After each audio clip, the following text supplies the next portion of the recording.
Napoléon. Ce nom a fait trembler toute l'Europe. Il a enseigné au monde entier que César et Alexandre avaient un successeur.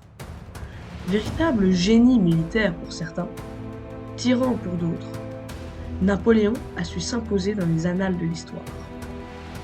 Avec lui, il entraîna un groupe d'hommes, venus des quatre coins de France et même d'Europe. Paysans, fermiers, bergers, ces jeunes hommes ont tous laissé une pierre sur l'édifice qu'est Napoléon. Ensemble, ils ne formèrent pas une simple armée. Non, ensemble, ils formaient la Grande Armée. Là où César pouvait compter sur la fameuse Légion romaine, Napoléon, lui, avait la Grande Armée. Plus de 2 millions d'hommes ont construit sa légende, comme armée imbattable, infatigable, la meilleure de son temps, employant de tactiques nouvelles et triomphantes à maintes reprises. Mais comment sommes-nous passés d'une armée mal équipée et mal entraînée à la Grande Armée? Et surtout, quelles sont les qualités qui lui ont permis de dominer l'Europe?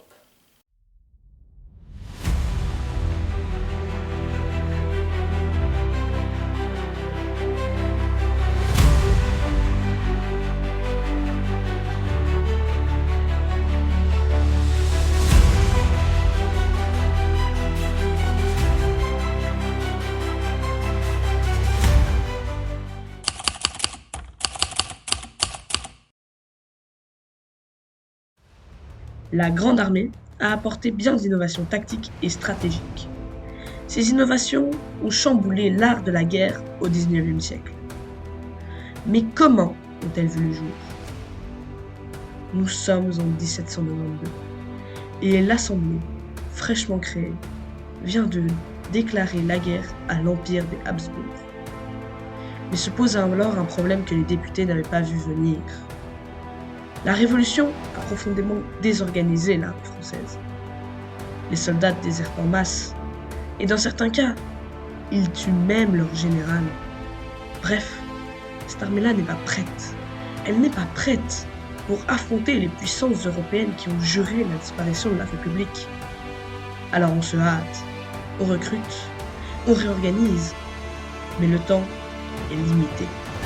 Les Prussiens ont déjà commencé l'invasion. Alors que faire? Que faire quand les soldats sont à peine entraînés, qu'ils sont à peine disciplinés? Il n'y a pas le choix. Il faut mettre en place des tactiques nouvelles, des tactiques capables, même en infériorité numérique, de battre l'ennemi. C'est dans ce contexte que va naître bien d'innovations tactiques. La Grande Armée n'est que la digne héritière de l'armée révolutionnaire.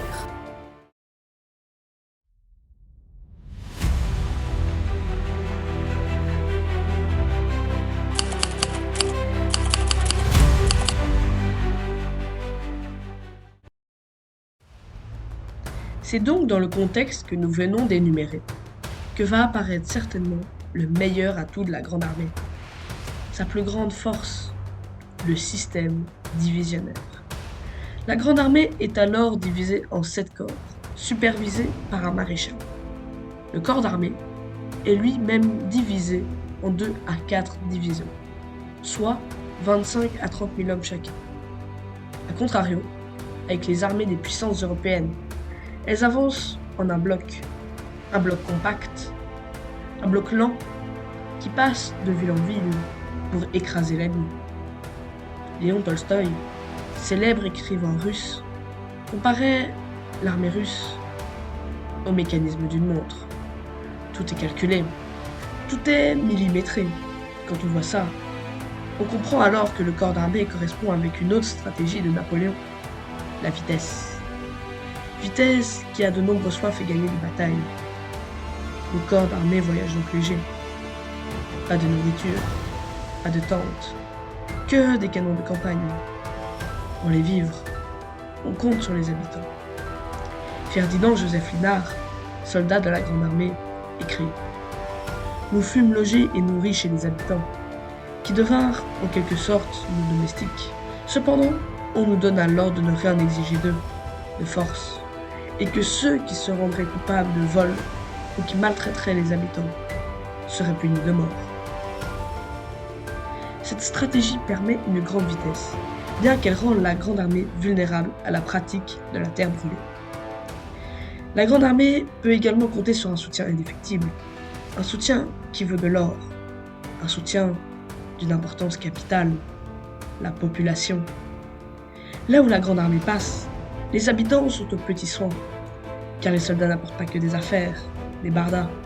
Non, ils apportent aussi des idéaux vantés par les philosophes comme Hegel, mais aussi et surtout par les bourgeois, paysans, etc. En Pologne, la Grande Armée est accueillie en véritable libérateur de l'oppression prussienne. On comprend alors pourquoi la Grande Armée était composée à 10% de Polonais. Mais cela ne se réduit pas qu'aux Polonais. Les Allemands étaient également de grands soutiens de Napoléon. Ils représentaient 13% des soldats de ce dernier. Dans la Grande Armée, un soldat sur 3 était étranger.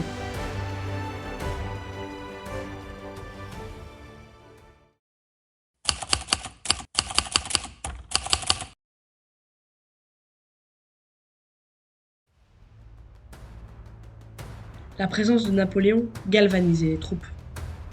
On crie vive l'empereur. On est prêt à mourir pour ce dernier. Vainqueur de tant de batailles, de tant de campagnes. Sa proximité avec les soldats les motive encore plus. Napoléon passe dans les bivouacs. Il encourage ses hommes. Il est au plus près d'eux, même dans la bataille. L'empereur n'hésite pas à aller au devant du feu. N'ayez crainte, lance-t-il un jour à ses soldats. N'ayez crainte, car le boulet qui devra me tuer n'est pas encore fondu. On comprend désormais pourquoi les soldats sont prêts à se battre jusqu'à l'épuisement, et pour certains, jusqu'à la mort. La Révolution favorise tout cela. Quand l'Europe tout entière vous attaque, quand vos pères ont donné leur vie pour la Révolution, on ne se bat pas pour du territoire ou pour des religions. Non, on se bat pour la survie des idéaux révolutionnaires. On se bat pour le maintien de l'Empire. Et surtout, on se bat pour la pérennité de la dynastie Bonaparte. Avec tout ça, la Grande Armée fait des exploits. Lors du passage de la Bérésina, tristement célèbre, les pontonniers se sacrifient littéralement en plongeant dans une eau très froide. Tout ça pour construire les ponts. Tout ça pour éviter l'anéantissement total. Tout ça pour sauver l'Empire. Sur une centaine de pontonniers, seuls 5 survivront. Cet événement nous fait comprendre l'état d'esprit de bon nombre de soldats de la Grande Armée.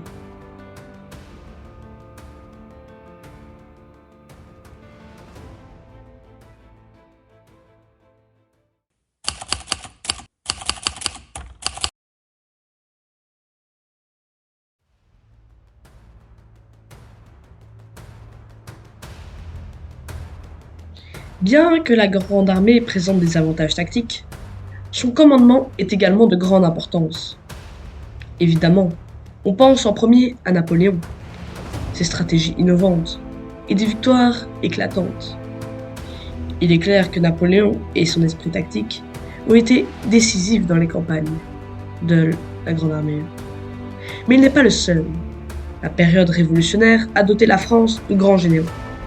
On peut notamment penser au maréchal Davout, duc d'Auerstedt, qui, en 1806, affronte avec son seul corps d'armée les 3/4 de l'armée prussienne. Grâce à des audacieuses manœuvres, Davout remporte une victoire éclatante. Le maréchal Murat fit aussi des prouesses sur le champ de bataille, comme à Eylau, où il fit la plus grande charge de cavalerie de l'histoire. 12 000 cavaliers lancés sur les Russes. Certains soldats, témoins de la scène, décrivent un tremblement de terre inédit.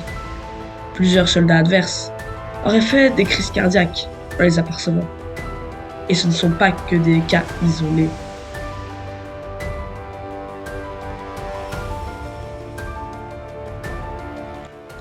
Mais alors, revenons à notre question de base.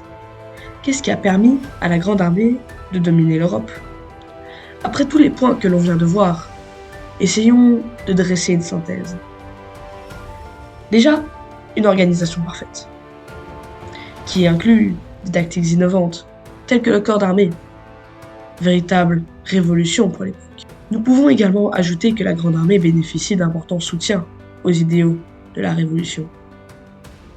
De plus, les soldats sont galvanisés par le contexte et la présence de l'empereur. Et enfin, nous pouvons ajouter que la Révolution a doté la France de grands généraux. Alors voilà ce qui a fait le succès de la Grande Armée. Mais la Grande Armée, ce n'est pas que ça. La Grande Armée, c'est aussi un édifice. Un édifice construit par 2 millions d'hommes, où chacun a laissé une trace irréversible. C'est ça, la Grande Armée.